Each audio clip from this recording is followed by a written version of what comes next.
He devoured 6 wives, destroyed his closest friends, and ruled with a rotting soul. But beneath his blood-stained crown lay secrets far darker than anyone dared whisper. Today, we uncover Henry VIII's 10 darkest secrets they tried to hide. And Secret 1, it reveals a monstrous truth so horrifying it stained his final moments with fear rot and eternal disgrace. But before we begin, click like and subscribe to join history's hidden horrors, where the past never rests in peace. Secret 10, Why He Betrayed God for Power. To the world, Henry VIII was once the shining defender of the faith. A king anointed by God, wielding both sword and scripture to protect Christendom. He wrote venomous treatises against Martin Luther, branding him a foul heretic, a man who dared defy the Holy Order of Rome. But behind closed doors, faith was merely a tool. When the Pope refused to grant his divorce from Catherine of Aragon, Henry's piety crumbled. In its place rose something darker, the twisted hunger of a man who believed even God should bend to his will. He ripped England away from centuries of Catholic tradition, dissolving monasteries, destroying ancient libraries, and seizing golden relics that had been kissed by generations of believers. The wealth of the church now lined his royal coffers. Thousands of monks, priests, and devout men were cast out onto freezing streets. Some starved, others rebelled. Many were dragged to the scaffold and executed for refusing to acknowledge Henry as the supreme head of the Church of England. This was not Reformation. This was conquest, masked in Scripture. Behind the gilded altar of his own making stood a king who betrayed the very God he claimed to defend. A ruler who twisted religion into a blade to sever anything that denied his desire. Secret 9, the hidden children he refused to acknowledge. Henry VIII was obsessed with leaving behind a male heir, a legitimate son to carry his bloodline and secure his dynasty forever. But what history rarely speaks of are the hidden children he may have fathered. Scattered like shadows across England, their existence erased by fear and royal decree. Officially, he acknowledged only one illegitimate child, Henry Fitzroy, born to his mistress, Elizabeth Blount. The boy was lavished with titles and lands prepared as a possible successor should no legitimate son survive. But Fitzroy died young, and with him the king's only open admission of forbidden blood. Rumors whispered through taverns and court chambers spoke of others. Children born to court ladies' maids or women encountered on royal progresses. Some historians believe Mary Boleyn, sister of Anne Boleyn, bore him 2 children, yet no formal recognition ever came. The truth was buried under layers of Tudor politics and deadly secrecy. For a king so desperate for sons, the idea that his own flesh and blood lived unacknowledged beyond palace walls was a threat to his throne and to his pride. Each illegitimate child was a living reminder that Henry's power lay not in divine right alone, but in carnal hunger he could never fully control. They were ghosts walking among the living, silent claimants to a crown they could never touch. Secret 8, How His Insatiable Gluttony Turned Him into a Monster. At the height of his reign, Henry VIII cut a magnificent figure. Tall, broad-shouldered, his armor gilded and encrusted with jewels. But beneath the shimmering steel and velvet robes hid a gluttonous hunger that grew darker with each passing year. His feasts were spectacles of excess.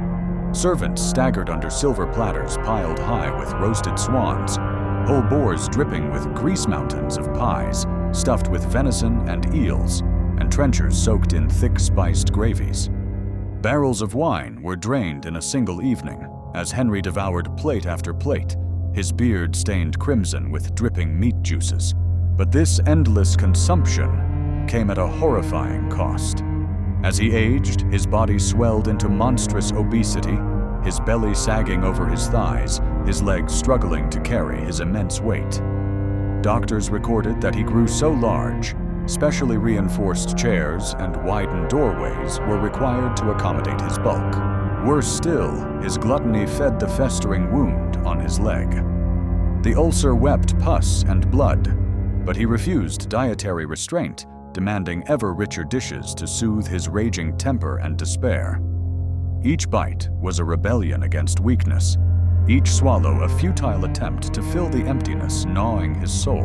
In the end, Henry VIII, once a golden prince, became a creature of bloated flesh and rotting wounds. His court learned to smile as he feasted, even as the smell of decay mingled with the scents of roasted meats and sugared fruits. They saw a king consuming his kingdom one mouthful at a time. Secret 7. The cruel punishments that terrorized England. Henry VI ruled with a fury that demanded not just obedience, but fear. Beneath his throne lay the broken bodies of those who dared defy him, punished in ways designed to shatter the spirit and stain the memory with horror. For high treason, he unleashed executions so brutal they turned London's cobbled streets into theaters of agony. Men were drawn and quartered, tied to horses dragged to the gallows, then hanged until nearly dead. Their bodies were cut down, still trembling with life, their bellies sliced open and entrails pulled out before their own fading eyes. Heads were severed and displayed on spikes above the city gates, a rotting warning to all who entered. Even lesser crimes faced savage retribution. Bakers who cheated customers were nailed by their ears to their own shop doors. Women accused of poisoning were burned alive, their screams mingling with the crackle of flames as crowds watched in silent terror. No one was immune. Nobles who once dined at his table found themselves crawling to the scaffold, praying for a swift blade. Friends became traitors with a flick of his pen. Betrayal was not always real, but the punishment always was. Henry's justice was not blind. It was a blade forged in paranoia and wielded with ruthless delight. Each execution fed his legend, the terrifying king whose wrath could strip any man of life, dignity, and even his soul.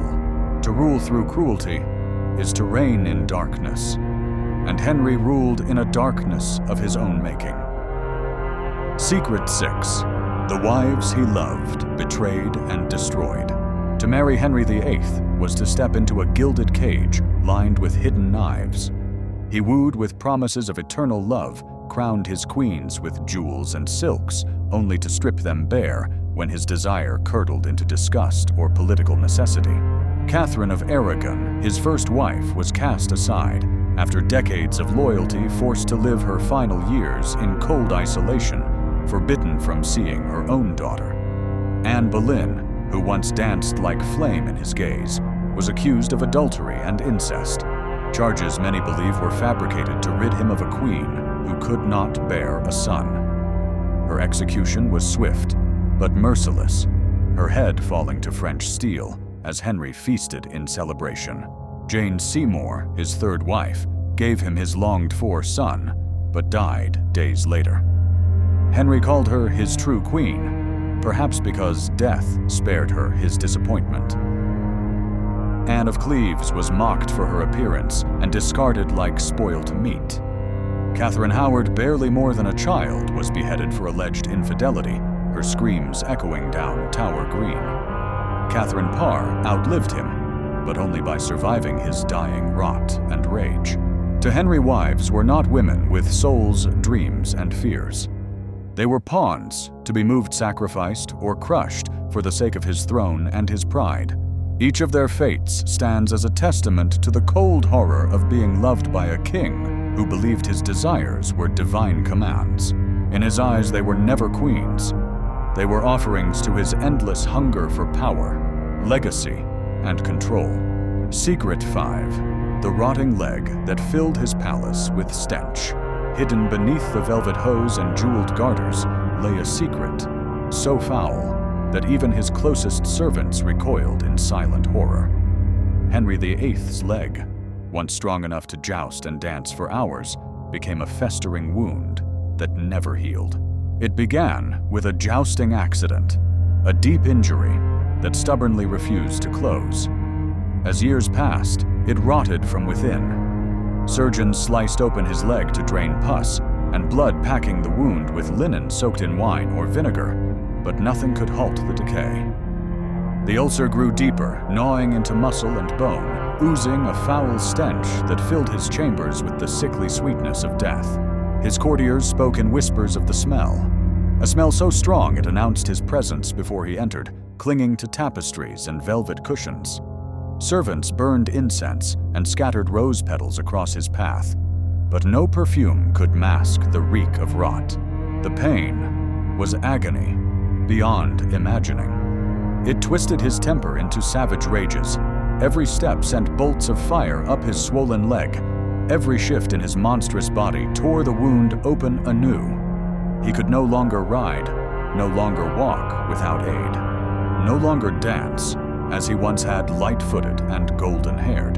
In this ulcer lay the perfect symbol of Henry's reign. Power gnawed away by corruption from within, hidden beneath splendor and ceremony, until nothing remained but stinking flesh and angry, unending pain. He ruled England with an iron fist, but his leg ruled him with a torment no executioner's blade could match. Secret 4. The madness that consumed his final years. In his youth, Henry VIII radiated confidence, a golden prince whose laughter filled banquet halls and whose presence silenced entire courts. But as years of bloodshed, betrayal, and rotting pain consumed him, his mind began to fracture. He became plagued by nightmares so vivid that he woke screaming into the darkness, sweat soaking his sheets, his heart pounding with terror. Shadows flickered across his chamber walls, and he imagined assassins lurking behind every tapestry, daggers poised to pierce his swollen flesh. He grew paranoid, convinced that his courtiers plotted against him, that poisoned goblets waited at every feast, that even his most loyal advisors whispered treachery when his back was turned. His rage flared without warning, one moment silent and brooding, the next roaring with curses demanding executions for imagined slights. No one was safe from his suspicion. Trusted friends were dragged to the tower on charges they could barely comprehend. Even his final wife, Catherine Parr, narrowly escaped death when her interest in religious reform was twisted into rumors of heresy. But it was not only others he feared. At night, Henry felt the ghosts of those he had condemned brushing against his mind, silent, accusing faces floating in candle-lit gloom. His father, his wives, his murdered friends and unborn sons, all staring with hollow eyes. He could never escape. By the end, the mighty king cowered within himself, trapped in a decaying body and a mind gnawed by terror. The halls of Whitehall Palace echoed with his madness, each footstep a reminder that the once great Henry VIII had become prisoner to his own haunted mind. For a king who believed he was God's chosen, nothing was more terrifying than realizing even his own thoughts could no longer be trusted. Secret 3. Why executions became his favorite weapon. Power alone was never enough for Henry VIII. He craved fear. He wanted every subject, every noble, every trembling servant to know that their lives rested in his blood-stained hands. His obsession with execution became legend.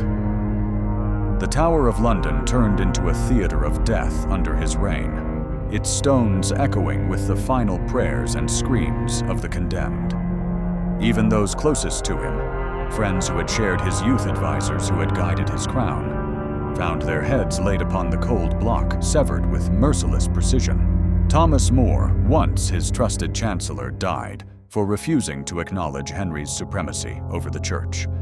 His head was displayed on London Bridge, blackened by sun and wind, as a warning to all who questioned royal will. Thomas Cromwell, the architect of his Reformation, was rewarded for loyalty with betrayal.